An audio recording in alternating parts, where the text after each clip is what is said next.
सो देखिए, अब हम स्टार्ट करते हैं मेंडलीव्स पीरियोडिक लॉ। तो डॉबराइनर के बाद चेनकर टॉयस के बाद न्यूलैंड के बाद लोथर मेयर के बाद मेंडलीव ने बहुत काम किया इसके ऊपर बेटा। और फिर अब हम डिस्कस कर लेते हैं मेंडलीव्स पीरियोडिक लॉ। ठीक है, सो नेक्स्ट नंबर किसका आ जाता है? मेंडलीव्स। सो मेंडलीव की बात करें तो मेंडलीव्स पीरियोडिक लॉ। वैसे तो क्या था कि लोथर मेयर ने भी देखिए ऐसा ही काम किया था, जो मेंडलीव जो डिस्कस कर रहा था, जो काम मेंडलीव कर रहा था पैरेलली कौन कर रहा था? लोथर मेयर कर रहा था। तो अब बात आई कि भाई जब मेंडलीव को पता चला कि उसका काम तो पब्लिश नहीं हुआ है, बाकी उसने बहुत कंट्रीब्यूट किया है, सो मेंडलीव ने कहा कि भाई जो हम लॉ प्रपोज करेंगे that should be known as Mendeleev's Lothar Meyer law. तो दोनों के नाम पे दिया गया, लेकिन बाद में फिर उसको ज़्यादा कॉमनली किसके नाम पे बोल दिया गया? Mendeleev's periodic law. तो इन्होंने सिंपल सी बात बताई थी। इन्होंने एक्चुअली किया क्या था, अलग अलग एलिमेंट्स के हाइड्राइड्स, उनके ऑक्साइड्स ये सब बनाए और उनकी बेसिस पे इन्होंने उनकी प्रॉपर्टीज़ चेक की। अब जिनके हाइड्राइड्स और ऑक्साइड्स का फॉर्मूला एक जैसा था उनको एक ग्रुप में रख दिया है। तो इस तरीके से इन्होंने बोला कि देखो, physical properties as well as chemical properties, they are the periodic function of atomic masses. So Mendeleev's periodic law क्या कहता है बेटा? मेंडलीव्स पीरियोडिक लॉ, इसने कहा कि the physical and chemical properties of the elements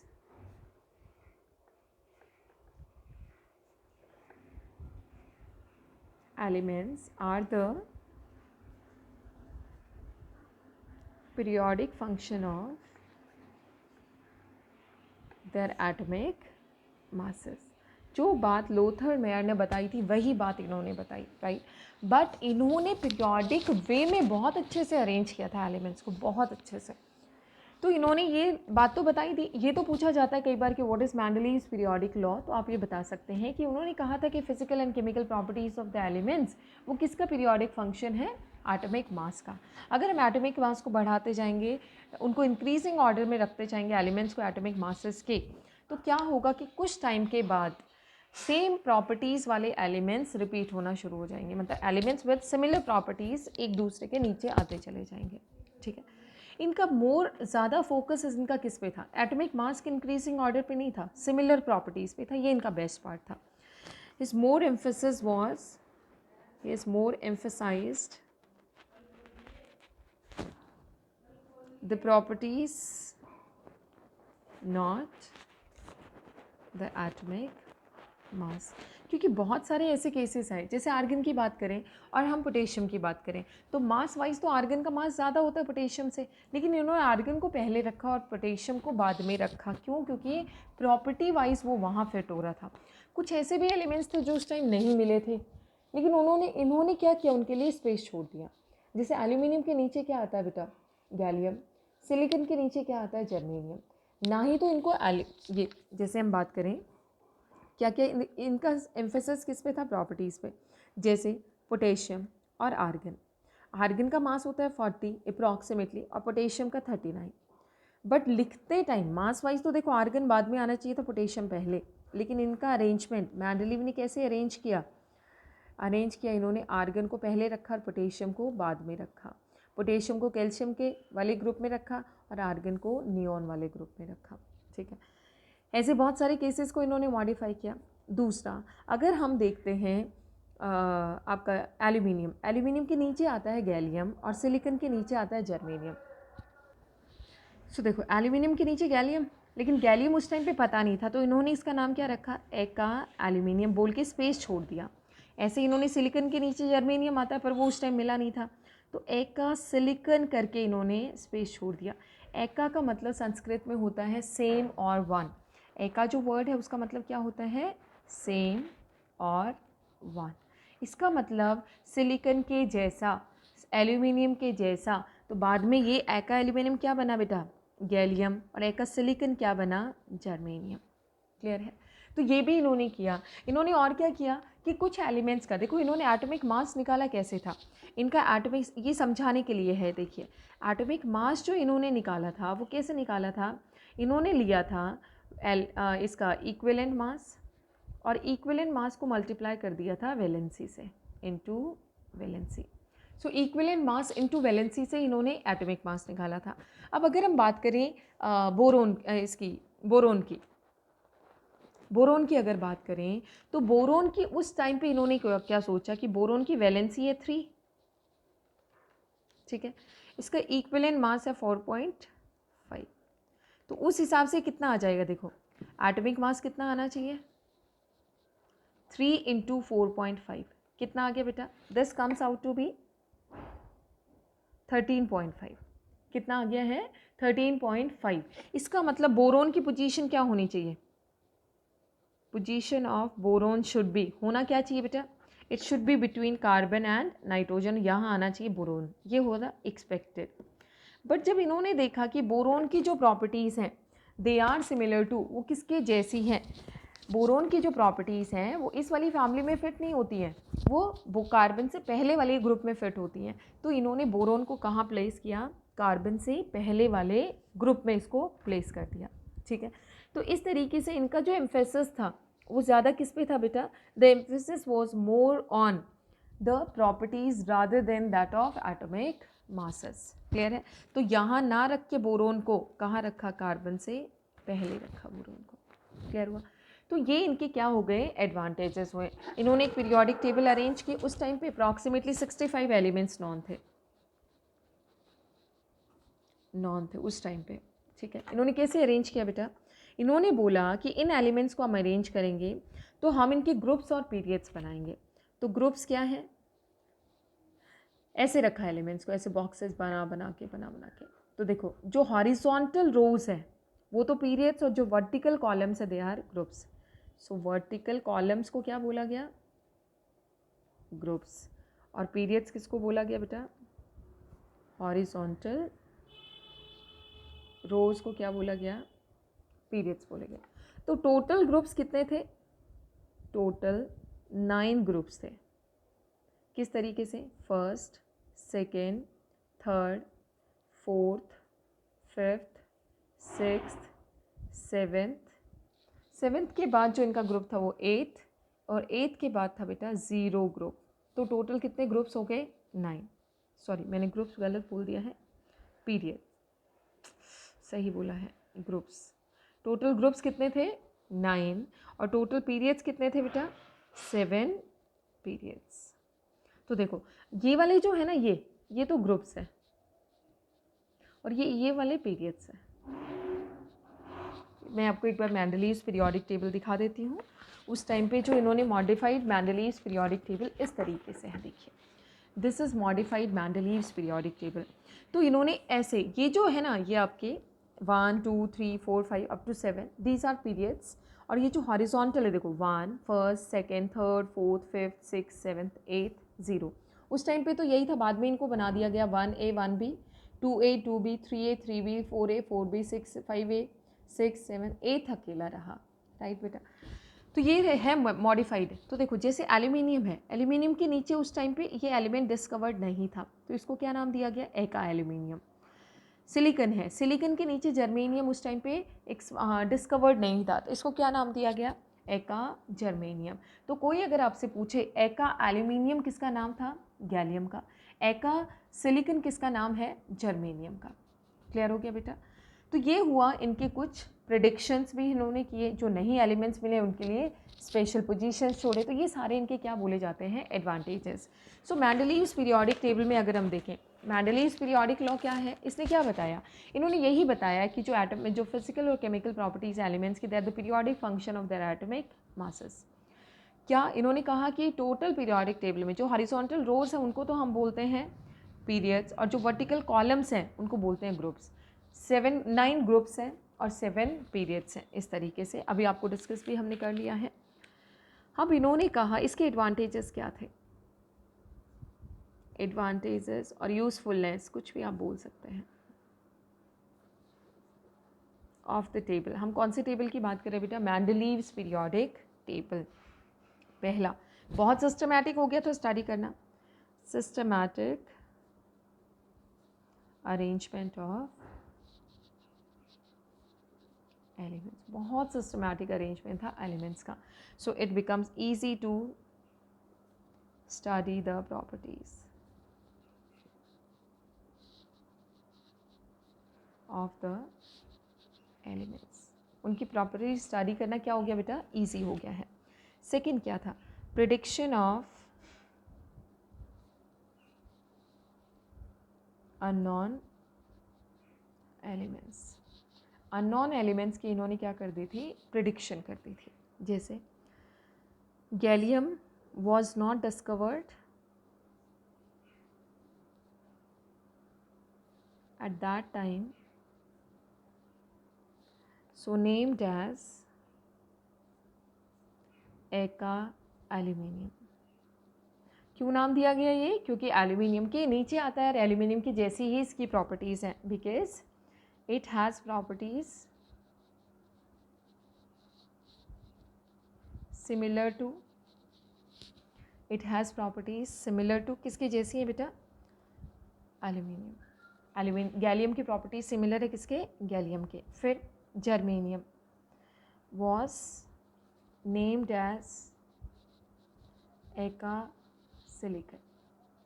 क्यों इसको ये नाम दिया गया, बिकॉज इसकी प्रॉपर्टीज़ भी किसकी जैसी हैं, सिलिकन की जैसी हैं। और एका का मतलब क्या होता है, एका मीन्स सेम और वन, एक जैसा है। इसका मतलब क्या है, एक जैसा है। तो और इसकी क्या एडवांटेजेस थे, third, correction in atomic masses.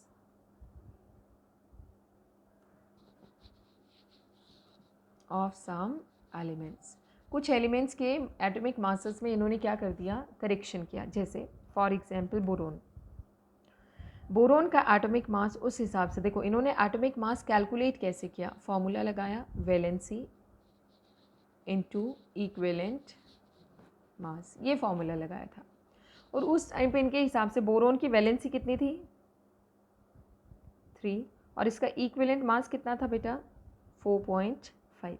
So atomic मास कितना आता है, this comes out to be 3 into 4.5, यानी कि अप्रॉक्सीमेटली कितना आ गया, 13.5। इसका एटॉमिक मास कितना आ गया बेटा, 13.5। ओके, सॉरी बोरोन नहीं, beryllium, oh my God, it should be beryllium, right. पहले भी मैंने गलती से शायद बोरोन बोल दिया है, बेरिलियम, राइट बेटा। सो बेरिलियम के एटॉमिक मास में इन्होंने क्या किया, करेक्शन किया।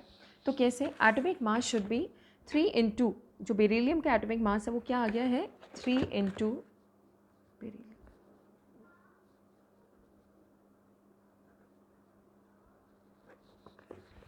सो atomic mass comes out to be 13.5। तो इस हिसाब से इसको कहाँ प्लेस करना चाहिए, it should be placed between, it should be placed between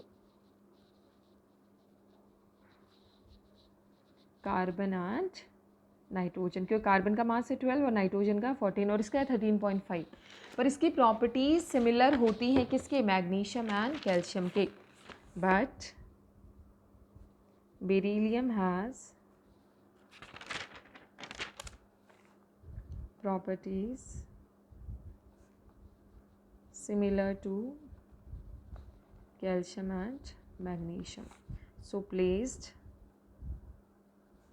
in their group, उनके ग्रुप में इसको क्या किया गया, प्लेस किया गया। कैसे, बाय मॉडिफाइंग इट्स मास। वे अब इन्होंने एटॉमिक मास कैसे निकाला उसका, उसकी वैलेंसी को कर दिया 2 इंटू 4.5, तो कितना आ गया बेटा, 9 आ गया। सो बेरिलियम का एटॉमिक मास इन्होंने कैसे करेक्ट किया, now it comes out to be 9। Okay, next हो गया, ये हो गए इसके एडवांटेजेस। अब हम देख लेते हैं इसके डीमेरिट्स।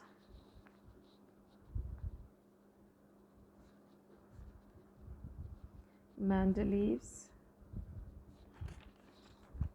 पीरियोडिक टेबल, क्या क्या इसके डीमेरिट्स हैं।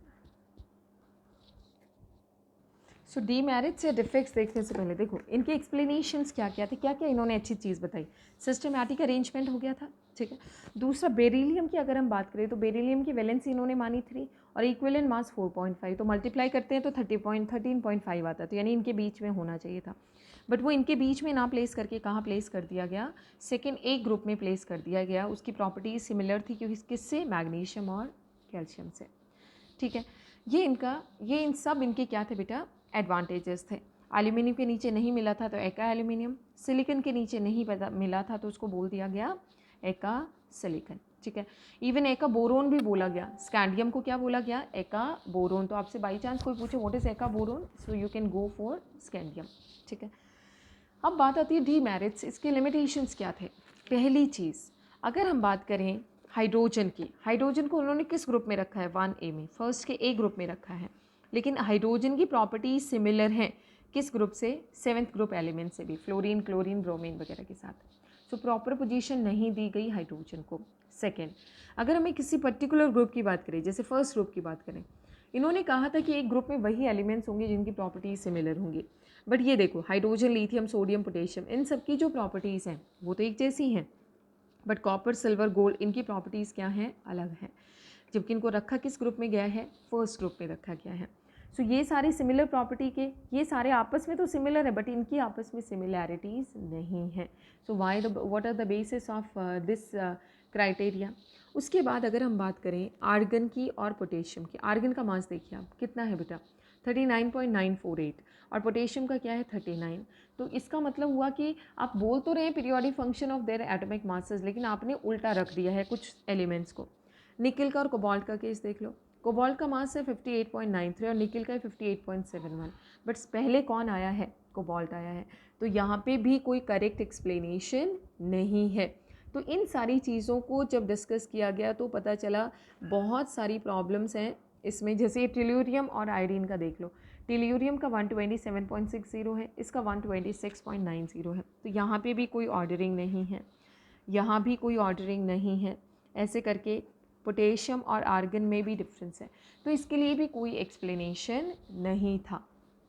फिर उसके बाद हम बोल रहे हैं periodic function of their atomic masses, but बहुत सारे एलिमेंट्स प्रॉपरली प्लेस्ड नहीं हैं। So what is the reason, lanthanoids और एक्टेनॉइड्स को अलग रख दिया, इनके लिए पूरी पीरियोडिक टेबल में कोई जगह नहीं थी। So there was no place for lanthanoids and actinoids. All these are the limitations. क्या क्या लिमिटेशंस है, ध्यान से सुनो। देखो मेंडलीव पे क्या क्या क्वेश्चन आता है, what is Mendeleev's periodic law, what are the advantages of Mendeleev's periodic table, what are the demerits of Mendeleev's periodic table। Advantages अभी हमने डिस्कस किए हैं। डीमेरिट्स में क्या है, हाइड्रोजन की पोजीशन, एटॉमिक मासेस का सीक्वेंस, कोई भी एग्जांपल लेके बता सकते हैं, लैंथेनॉइड एक्टेनॉइड्स की पोजीशन, ठीक है। उसके बाद बहुत सारे फर्स्ट ग्रुप के सारे एलिमेंट्स की प्रॉपर्टीज सिमिलर नहीं हैं, फर्स्ट ए की अलग है, फर्स्ट बी की अलग है, then why they are placed together. Copper is similar to mercury, copper की मर्क्यूरी से काफ़ी प्रॉपर्टीज सिमिलर हैं, but then also they are placed in separate groups. So these are different demerits और this falls in the periodic table, Mendeleev's periodic table. तो अब हम एक बार इनको लिख लेते हैं, क्या क्या इनके डीमेरिट्स है, मैंने आपको समझा दिया है। लिखने का काम अब आप खुद से भी कर सकते हैं। पहला है, मैं जस्ट एक हेडिंग बता देती हूँ, पोजीशन ऑफ हाइड्रोजन, क्या डीमेरिट है ये आपने लिखना है, कंप्लीट करना है खुद से अपनी टेबल में। सेकंड, इसकी क्या लिमिटेशन आती है, position of lanthanoids and actinoids,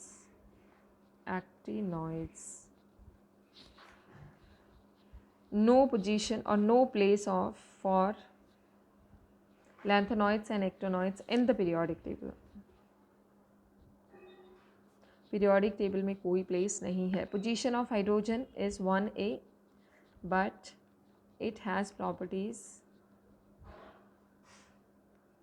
similar to 7th A also, halogens की जैसी भी है इसकी properties. Third, elements are not arranged in increasing order of atomic masses, उनके एटॉमिक मासेस के इंक्रीजिंग ऑर्डर में नहीं रखे गए। For example argon is 40, potassium is 39, right, but ordering ये है, मास वाइज ये है, but argon is placed before potassium. एक एग्जांपल हम ले लेते हैं टेल्यूरियम और आयोडीन का। टेल्यूरियम का एटॉमिक मास है 127.6, आयोडीन का है 126.9, but tellurium is placed before iodine. ठीक है, पहला एग्जाम्पल, दूसरा एग्जाम्पल, तीसरा एग्जाम्पल, कोबाल्ट और निकल। कोबाल्ट का एटॉमिक मास है 58.93 और this one is 58.71, but cobalt is placed before निकल। ठीक है, फोर्थ क्या रहा? ये तो हो गए इसके 3 लिमिटेशंस हो गए हैं। इसका फोर्थ लिमिटेशन क्या है बेटा? Position of, no position of और नो पोजीशन फॉर आइसोटॉप्स। क्योंकि इन्होंने कहा कि एटॉमिक मास के बेसिस पे एलिमेंट्स को रखेंगे, तो आइसोटॉप्स का भी तो मास अलग है, because isotopes also have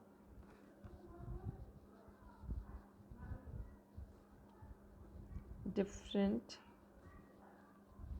atomic masses, तो उनके लिए कोई पोजीशन नहीं थी।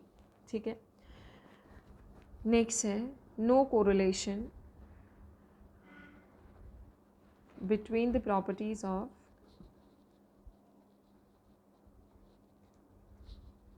elements of subgroups. Like first B की हम बात करें, फर्स्ट ए में कौन कौन से एलिमेंट्स हैं? 1A lithium, sodium, potassium, rubidium, caesium, और 1B में क्या है? कॉपर, यहाँ से रखना शुरू करते हैं, कॉपर, सिल्वर, गोल्ड एट्सेट्रा। ठीक है, तो फर्स्ट बी और फर्स्ट ए के जो एलिमेंट्स हैं they are totally different in their properties. So the elements of 1A and 1B are different in their properties। चाहे फिजिकल ले लीजिए चाहे केमिकल ले लीजिए, वो क्या है? डिफरेंट है, उनकी प्रॉपर्टीज़ क्या है? डिफरेंट है। ठीक है, फिर डिफरेंट ग्रुप एलिमेंट्स